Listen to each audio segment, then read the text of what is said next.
All right, cool. Welcome. We're going to be doing a little bit of sound design. I was watching some reviews of a what's it called? An FM Synth, and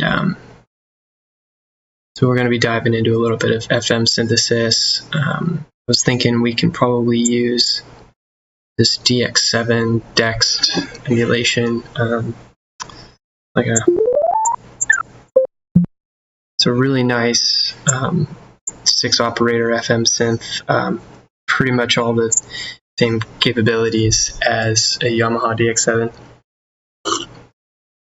And it's kind of goofy to program too.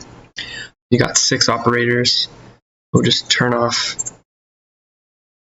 all but the first operator, and we'll go down to, you choose these different algorithms. Because these are off, these are grayed out, but you can see these are the operators, the algorithms of the operators, the way that they're routed, FM modulating each other, or themselves. Like in the 6, you can see that it's looping back on itself. So we'll take a look at that here in a second. Just get a little sequence going. I was thinking about a generative way of working with some F-sharp pentatonics. So only the black keys would be fun.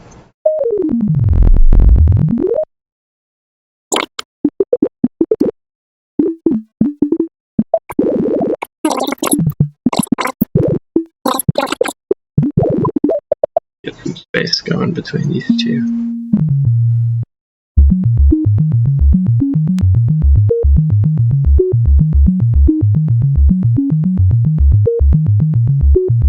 Cool. So if we look back at our synth, we'll drop that down. So we'll look back at our synth. So we've got pretty much, it's all just sine waves, and you're modulating the sine waves. Probably do another video looking at the way the waveforms are. But right now it's all just sine waves. So if I turn on the second operator,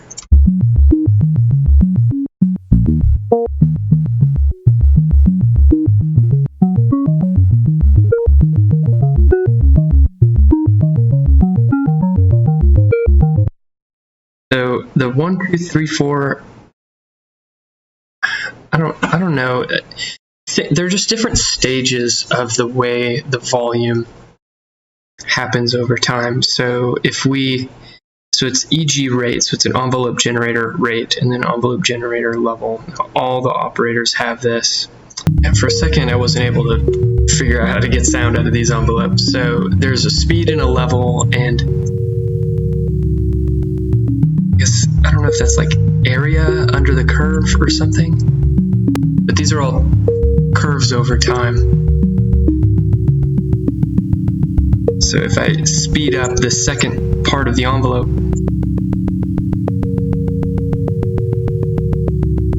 it's more clicky. But if I slow it down,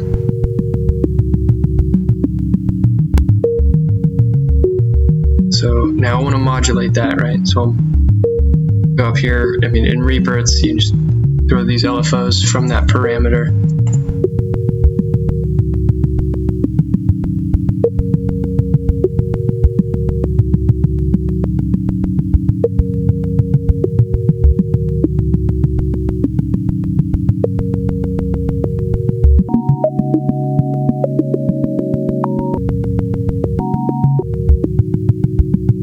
Okay, so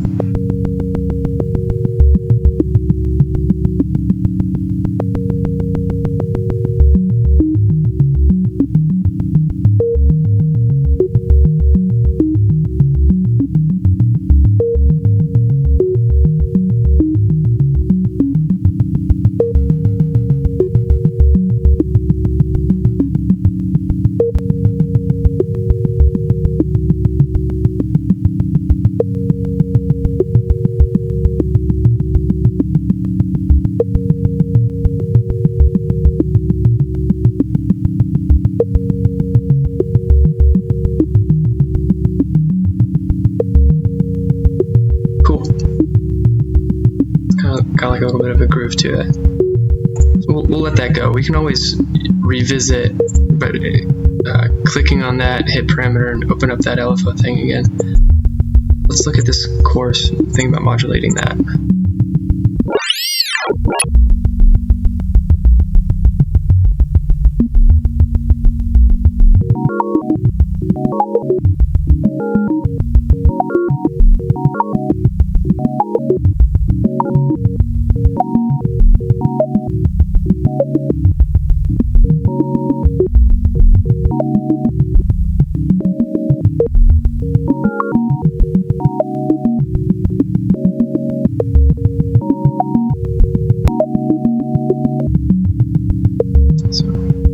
Throw that on like a random.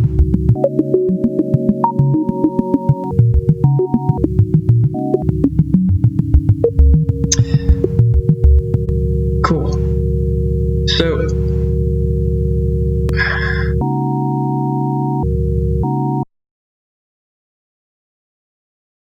So these are in an arrangement. Now, number 3, if I turn this one on, you see that this bottom row means it's just connected straight to the output, right? 2, you're not hearing 2 directly. 2 is modulating 1. You see that these are in change. So we'll look at 3, and we'll get 3 doing something similar to 1, but a little bit different.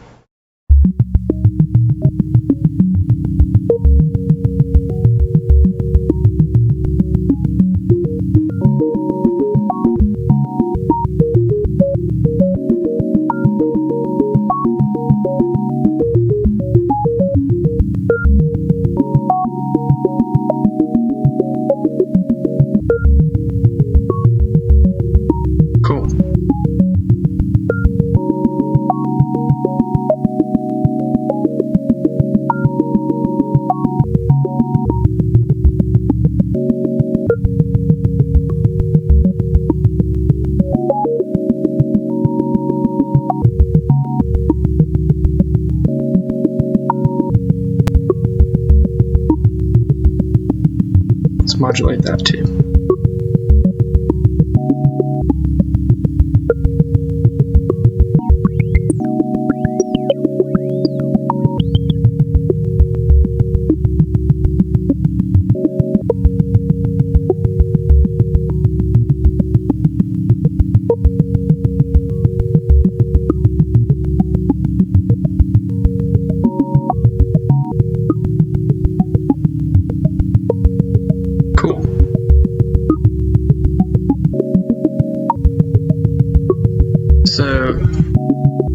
So the synth is modulated and it's creating variation over this 2-bar loop, right?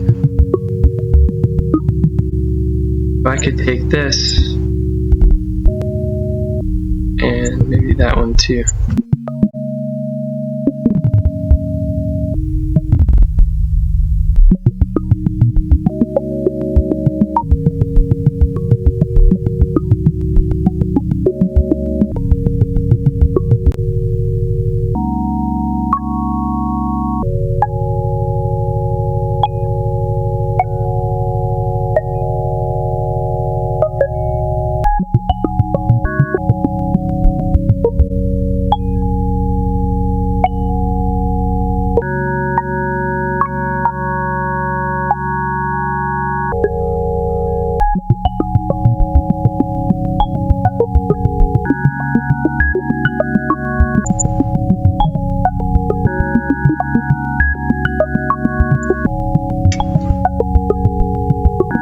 So yeah, just one note at a time in the sequence. We'll go back. Let's start adding some modulation. Why does that keep playing? Why just...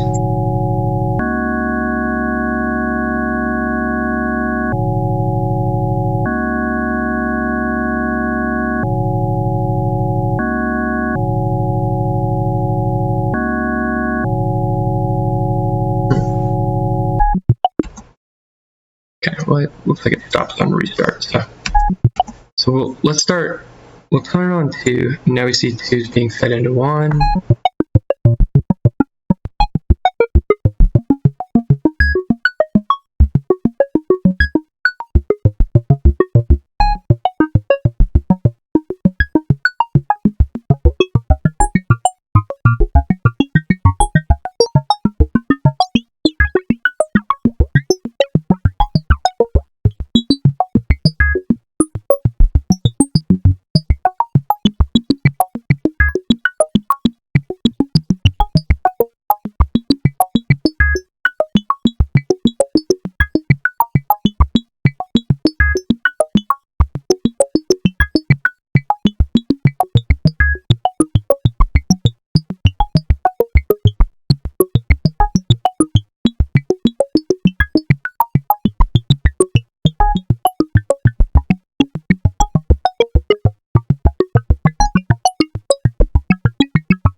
Cool. So it kind of sounds like I'm just playing like glass percussion, and maybe like some sort of, maybe not exactly like a tabla. It's kind of got just like a really deep, like not a whole lot of harmonics, right? Because it's just sine waves. But then when you've got this modulator, a lot of this FM synthesis stuff is really cool for like that glassy kind of sound. For this course tune, you see it's going between 7 and 13. Pretty sure that that is basically just, it's talking about the harmonics relative to, you know, the absolute MIDI note that you're sending it, right? So I think it's, you know, alternating between being a modulator that is the 7th or 13th harmonic, right? Because that's what I've set it to. You know, if it's just 1, then that would just be the first harmonic, which is the fundamental note, right? So 3 is modulating between 2, 3, and 4. So that would be the second harmonic, which would be the octave, and then the third, which would be the 5th above the octave, and then the 4th, which would be the second octave. Right? So we can turn off 1. Don't need to turn off 2 because 2 is a modulator. It's not a carrier. It's not being fed to the output. We can just listen to only what 3 is doing.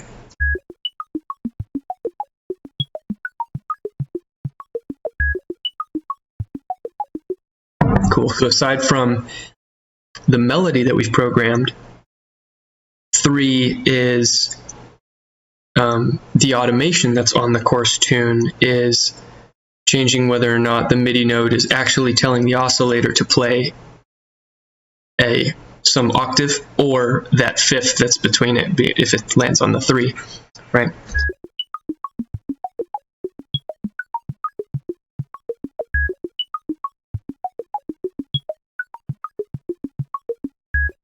So it would make it not the same thing each time that this sequence plays. And then furthermore, you know, you engage the other oscillators, and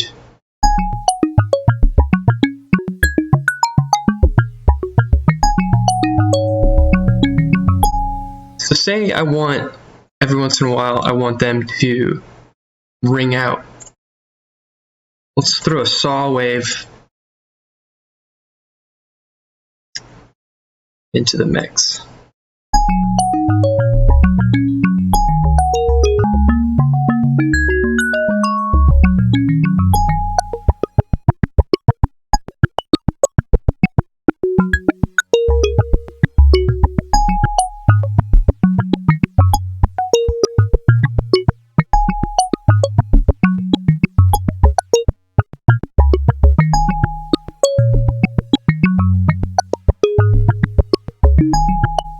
Cool. So every once in a while, it'll actually allow it to ring out a little bit. We'll do the same thing for 4 and see what that's like.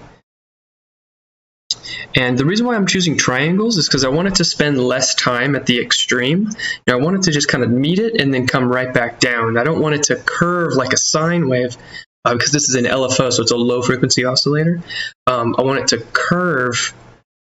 I don't want it to curve through the extremes, so it's spending less time in you know, the extended range state. Maybe you'll be able to hear the difference here. So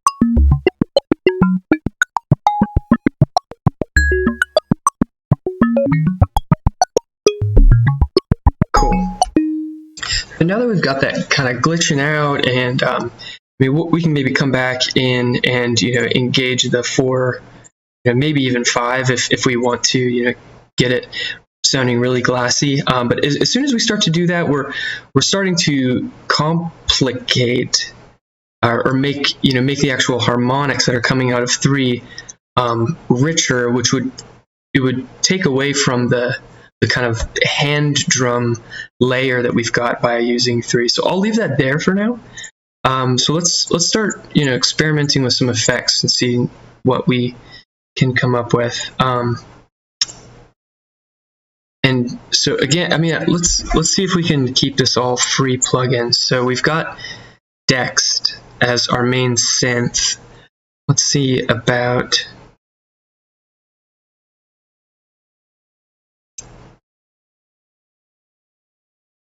I mean, this Dead Duck stuff is honestly, it's phenomenal. It's like my go-to. So I created this. It's my default that loads up. It's a dotted eighth note and then a quarter note, so that's synced. And I'll put it at mono.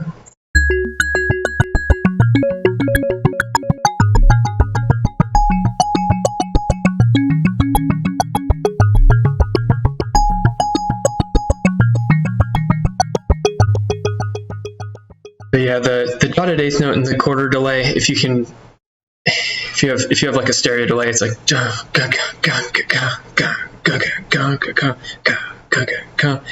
so it's you get this cool like syncopated rhythmic thing with anything where it's like, you know, the eighth note dotted and the quarter note. Or you can do the same thing with like a 16th note dotted and a full eighth note if you're using slower BPMs. We can even, you know, do a half and then quarter note.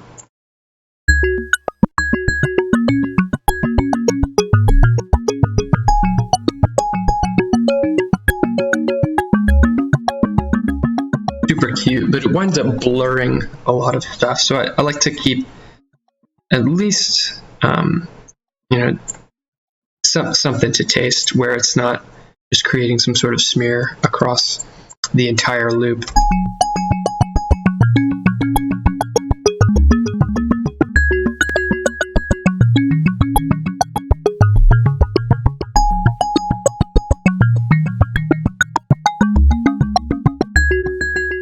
Cool.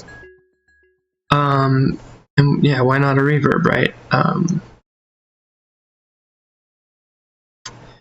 So this Ambient by Stone Voices is a beautiful free reverb. It can go all the way up to 100 seconds. You've got a bass ratio, a crossover, and then your high band, and also an EQ. So you've got some really interesting tonal control over the reverb built right into it. You know, a lot of people, they want to EQ their reverbs. I don't use this one a whole lot because I do have the I have an H9, and so with that I wind up, I mean, just the evenside reverbs are fantastic. So a lot of times this lately this Black Hole has been my go-to. Love it, but we'll just keep this video to free stuff and explore what we can do here. So pull that back here, and I'll go to my default. So we'll listen to just the early reflections. Actually sound fairly similar to the dry signal. So we'll listen to what this thing brings in.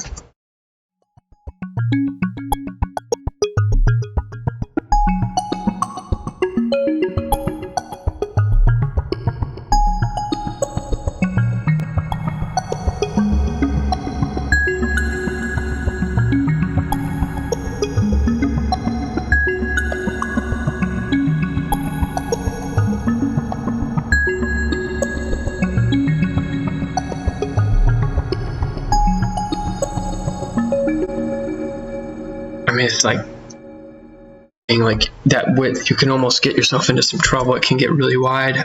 This is a really great reverb. Let's keep messing with this.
yeah, with modulating a few of these parameters, especially the decay rates and what you're actually like your modulator rates just a little bit, you can get some really interesting things with 3 plugins. And yeah, these are, download these. I'll see if I can put these in the description of this video. I will do that. Why not?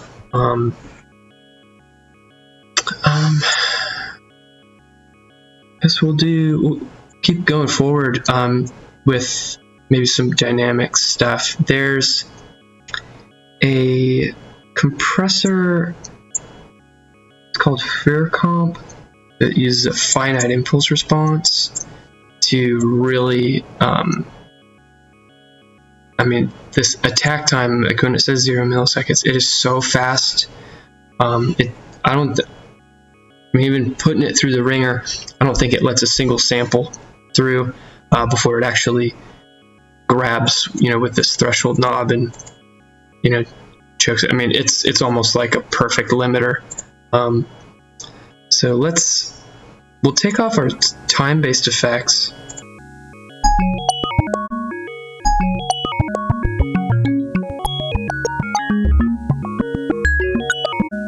See if we can just get it more clicky. See about it.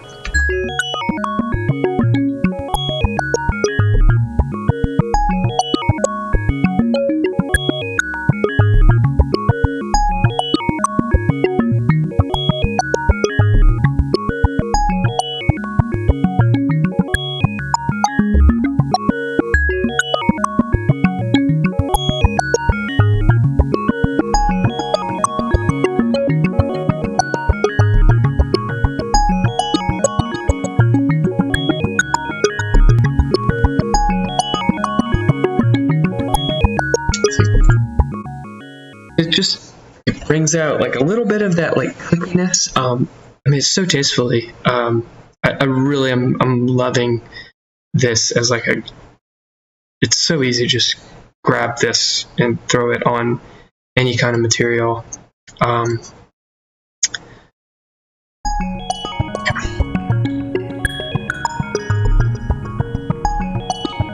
Pretty.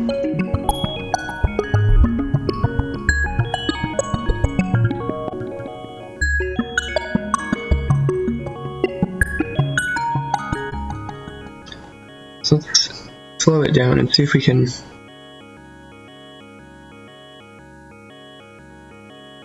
allow this to ring out a little bit more. We'll see.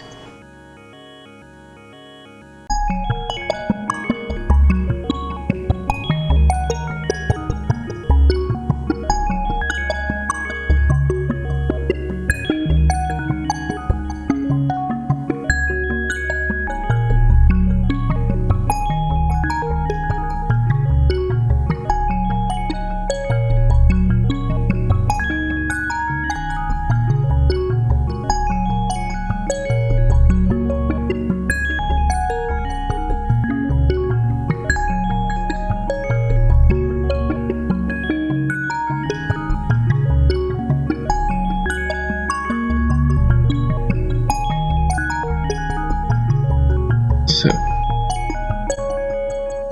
see what happens when we modulate these detunes. I think it's just sense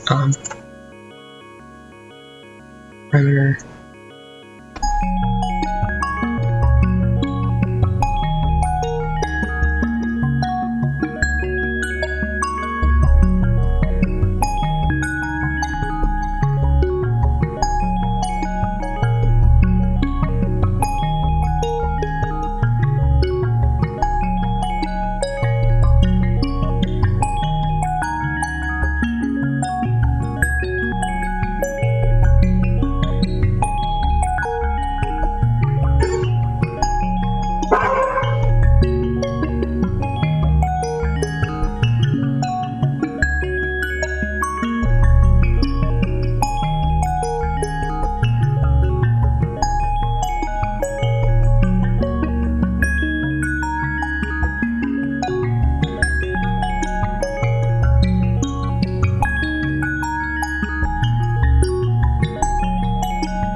I'll make these all velocity sensitive, and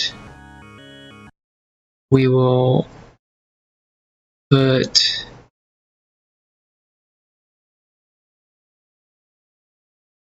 so this plugin is going to take all the incoming MIDI notes and allow a little bit of variation across what's coming in.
Awesome, cool. So a quick recap.